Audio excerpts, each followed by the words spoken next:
Welcome back ناظرین.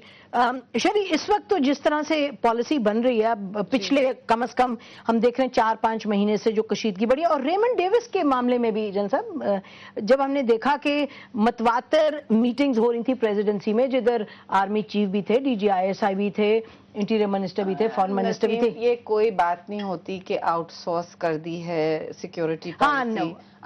اپنا ادارہ ہے, اس کو آؤٹ سورس تو نہیں کہتے وہ. ٹھیک ہے, ابھی میں بھی the biggest peacekeepers in the world, لیکن میں وی استعمال کرتی ہوں. میں کبھی اپنی فوج کو یا اپنی ایجنسیز نہیں, ملک کے اندر تو ہم یہ نہیں کہیں گے کہ انہوں نے یہ کیا, انہوں نے وہ کیا. آپ ریٹائر ہو کے جو چاہے کہہ لیں, تنقید کا نشانہ بنا لیں. جنگ کے دوران آپ اپنی سویلین حکومت کو تنقید کا نشانہ بنا لیں, لیکن سویلین حکومت یہ نہیں کرے گی. آپ شاید کہیں گے ڈرتی ہے. ڈرتی ضرور ہے اپنی عوام سے, اور اس بات سے کہ ہم اپنے ملک کو رسک پر نہیں ڈالنا چاہتے. I can't afford to be as irresponsible as anybody else, because the civilians have to face the public of Pakistan. یہ رسک کو ہمیں ڈیفائن کرنا ہے کہ اس میں رسک کیا ہے. میں نے آپ کو انٹرپٹ نہیں کیا. رسک کو بالکل ہم ڈیفائن کر رہے ہیں اور کر چکے ہیں.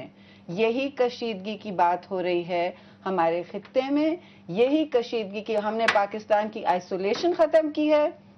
پریزیڈنٹ زرداری نے بہت کلیئرلی آئیڈینٹیفائی کیا ہے کہ ڈرون پالیسی کیا ہونی چاہیے. واشنگٹن پوسٹ میں آرٹیکل چھپا ہے کہ it must fly under the Pakistani flag. اب آپ یہ کہیں گے یہ تو hم نے آپ کو پالیسی بنا کے دی, جس نے بھی دی. ہم کی تو بات ہے, ہم اپنے آپ کو ایک ملک سمجھتے ہیں اور ہم ایک ملک کی نمائندگی کر رہے ہیں. ایک دوسرے کی ہم یہ نہیں کہ کسی کی ٹوپی اتارنا, کسی کا کچھ اتارنا. بات یہ ہے, اور دوسری بات یہ ہے کہ ہم نے چین سے جو تعلقات شروع کیے ہیں وہ پاکستان پیپلز پارٹی کی حکومت کا ہمیشہ سے ایک وتیرہ رہا ہے.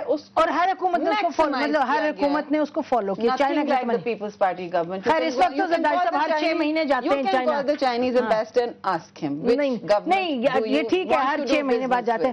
جل صاحب, امریکہ کے ساتھ بھی اتنے مشکل وقت میں نیویگیٹ کر کے ایک طرف ٹاکس جاری رکھی ہوئی ہیں اور دوسری طرف اور عوام کا پریشر ہے. عوام کا بالکل پریشر ہے. آپ نے دیکھا ہے کس طرح روڈیں بلاک ہوئی ہیں, کس طرح پارلیمان میں ایک ہنگامہ ہوتا ہے. ہر ایک اس دفعہ تو پہلی دفعہ مجھے کم از کم یہ محسوس ہو رہا ہے کہ حکومت اور فوج اور آئی ایس آئی ایک ہی پیج پہ ہیں. اس وقت جو امریکہ کے سامنے انہوں نے سٹینڈ لیا سب نے مل کے لیا, لیکن اس سٹینڈ کو کامیاب رہنا چاہیے. یہ کہہ رہی ہیں کہ جی نیٹو کچھ دیر کے لیے ہمیں ڈیمونسٹریشن دے دی, نیٹو سپلائی روک کے. بائی ریزیوم کیوں ہونے دی؟ اگر وہ آپ فوج بھی سب چاہ رہے تھے.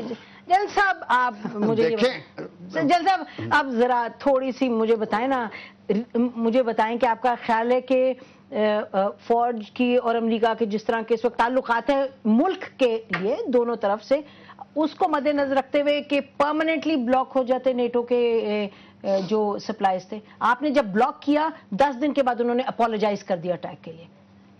دیکھیں, جب آپ نے ڈرونز پہ سٹانس لیا, انہوں نے کہا یہ ڈرونز ہم نہیں روکیں گے, اس پالیسی کو وہ کنٹینیو کر رہے ہیں.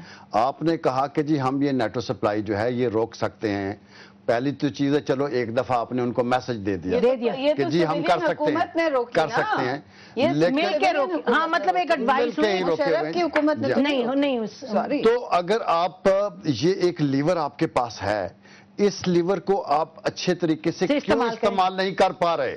That is the question actually. Why didn't General Musharraf do it? وہ تو خراب تھے نا, وہ تو حکومت ٹھیک نہیں تھی, غیر جمہوری تھی, سب کچھ خراب تھی. آگے کی بات ہے, آپ تو جمہوری ہے نا, آپ کر کے دکھائیں. بلیدی صاحب کے پاس جانا چاہتی ہوں. بلیدی جو وہ نہیں کر سکا آپ کر کے دکھائیں. میں تو اپنا گلا, اپنی گردن اور حکومت کی گردن حاضر کرتی ہوں, لیکن ہم اپنے ملک کو ایٹ رسک انٹرنیشنل. بلیدی صاحب سے وہی تو میں کہہ رہا ہوں کہ رسک کو پہلے ڈیفائن کریں. ہمیں رسک کیا ہے؟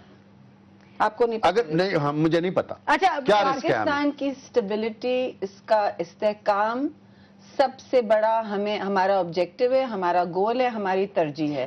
جو بھی اس کو تھریٹن کرتا ہے کسی بھی وجہ سے, that is the risk to Pakistan. تو رسک اس میں, if you are taking a stand, either you take a stand or you don't take a stand. دونوں چیزیں you can't have your cake and eat it. مطلب کہ جنگ میں نہیں جاتے نا جن صاحب, وہ تو سویلین کو چھوڑیں, ہر حکومت نہیں چاہتی, جنرل مشرف کی نہیں چاہتی تھی.